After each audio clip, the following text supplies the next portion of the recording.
ñu ngi fii ci marché Wakam bi nag mu ngi tàkk bu métti lay tàkk sapeur pompier yi ñu ngi fii di ko jéem a fay waa gendarmerie ñu ngi fi amaguñ nag benn information boo xam ni war nañ leen ko mën a wax ndax gars yi ñu ngi ci fi ñu toll nii gendarmerie ak waa sapeur pompier kon dinañ leen toppal xibaar yi dinañ leen toppal maanaam lan moo waral lakk gi lan moo ko indi.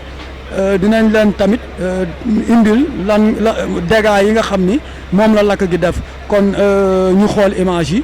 Je suis le lieutenant Aïssatou Keita, commandant la 12e compagnie d'incendie et de secours. Ok, madame, est-ce que d'abord vous pouvez faire l'état des lieux vous expliquer comment l'incendie a été déclaré?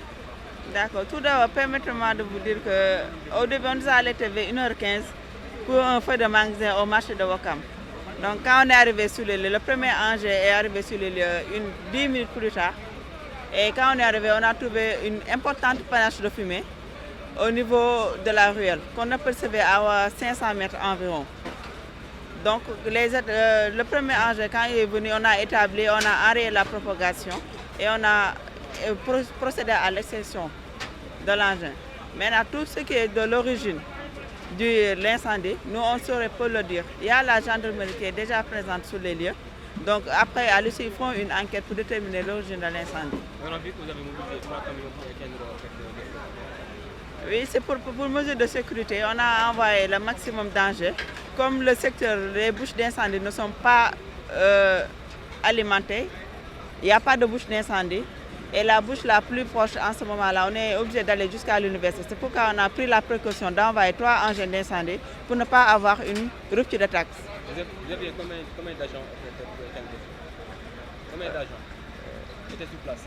Environ 27 éléments sont sur place. Lan nga jàpp ne moo indi lakk?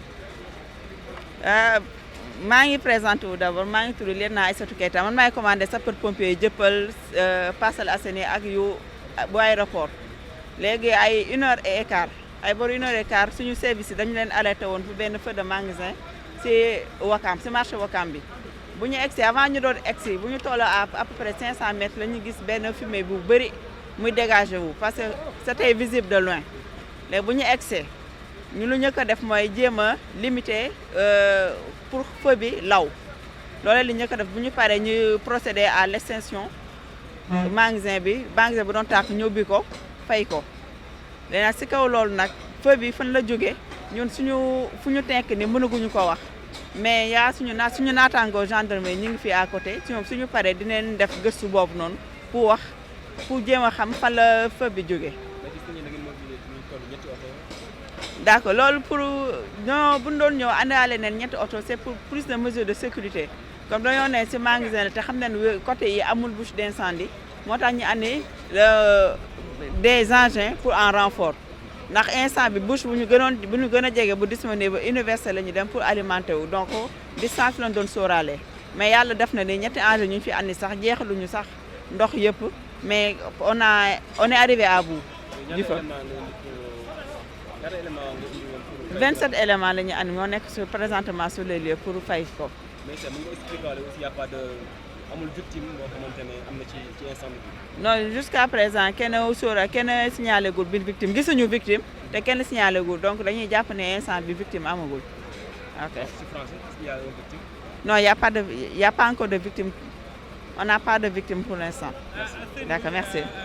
Pardon, nit yi nee nañ bi ñu leen woowee teeloo leen ñëw looloo tax dégâts yi gën a bëri lan moo waral loolu. Sëñ bi ñun saay suñu ooyee dañuy ñëw heure bu ñu ooyee moo tax à chaque fois saay suñu ooyee premier appel bi saay suñ ko jëlee dañuy jël heure bi 1h15 la ñuy njëkk a jot appel bi à 1h15 la ñu njëkk a jot appel bu ñu ko jotee rek suñu service yi c'est la ñu quitté léegi jëppalaf bi daf ne 10 minutes pour arriver amoon na beneen boo xam ne ci aéroport bi la jógee te boobu tamit soriwul te boobu tamit fii la ñuy extendoo te bu ñu extee rek doo jëfandu ci liggéey bi kon nag mënuma jàpp ne nii suñu yéexaay la mais daf neen tout bu ñu ko jotee ñu teel a egsi fii nii.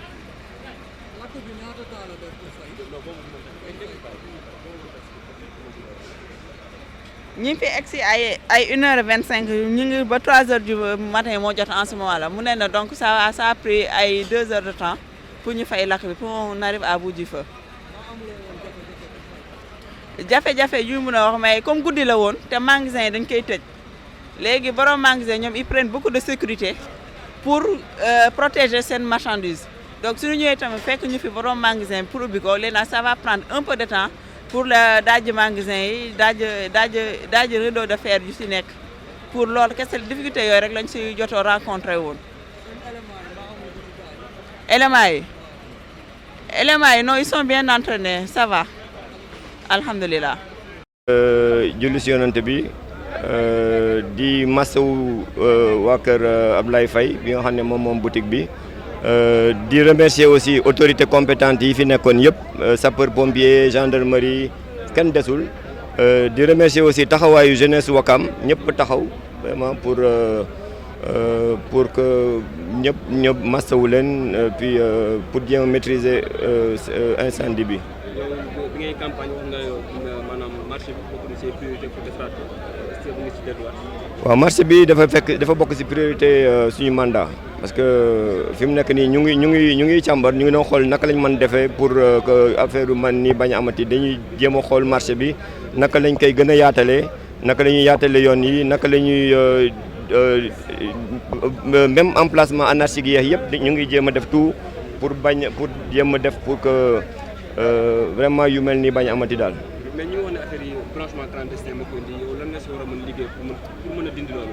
waaw branchement clandestin yi il faut que ñu jëm si jóg quand même dinañ ñëwaat si marché bi jéem a xoolaat tout ce qui est branchement clandestin ñu jéem ko dindi parce que ay catastrophes yu mel ni rek lay indi donc dinañ jël toutes les mesures pour que yu mel nii daal bañ a amati incha allah. merci beaucoup monsieur. mais léegi dama gis ne mbalit mi nekk fii te yow yaay maire. te mu tàkkee fii loo ci xam.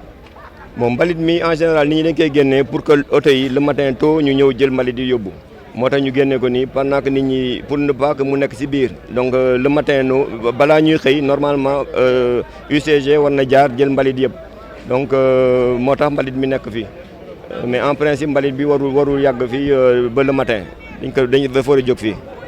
bi moo la. waaw. moo xam ne est-ce que mu ngi ñu expliquer ni mu demee.